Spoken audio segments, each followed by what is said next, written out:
السلام عليكم ورحمة الله وبركاته. ولكن بوك عبد الرحمن فضل هذا جنالكي كعسبتين صاحب سبسكرايب يلاقي سارة هذا وري اللي جوتين وكم ستين لاقي شير كاي بقي لنا وعن قال يا موضوع ما انت صدح موضوع كو حوايه dadka masaakiinta ay lagu xasuuqay boosaaso oo xaqooda raadinay hadhowna qarax loo dhigay inna lillahi wa inna ilayhi raaji'uun موضوع kale waxa waaye wiish uu ka gaaray Fahdi Yaasiin Xaaji Daahir doorashadii baarlamaanka federaalka ee Hirshabelle tan kale aan ka hadlayo oo saddexaad waxa waaye wasiirka hantida dadweynaha dhacay waa in si degdeg ah wax looga qabtaa koow waxaan ku bilaabayaa inna lillahi wa inna ilayhi raaji'uun dadkii lagu xasuuqay magaalada Boosaaso oo xaqooda u dirirayay oo ninkii ayaga rabaan u doodayay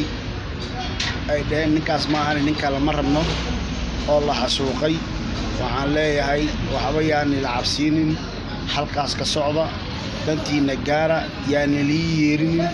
idinka yeersada waxa rabtaan halkaas ku taagnaada ama qaraxan la dhigo ama yaan la dhigin halkaas ka sii wata hawshiina hana baqinina ninka rabtaana soo saara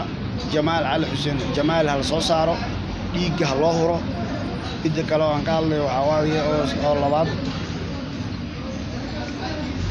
midda labaad aan ka hadlayo waxa waaye wasiirkii batroolka ee Soomaaliya oo xaraashay hantidii ummadda Soomaaliyeed ay ilaaliyaha hanti dhowrka qaranka waxaan leeyahay ninkaas waa in si tallaabo sharci ah waafaqsan la saaraa ummadda Ilaahay xaqooda u dhacay midda kale aan ka hadlayo waxay tahay doorashadii Fahdi Yaasiin ee baarlamaanka uu soo baxay waa guul ummadda Soomaaliyeed u soo hoyatay ayna ka naxeen cadawga Soomaaliyeed waxaan leeyahay ummaday isku tashta cadawgiina waa badan yahay Ilaahay ha niga qabto.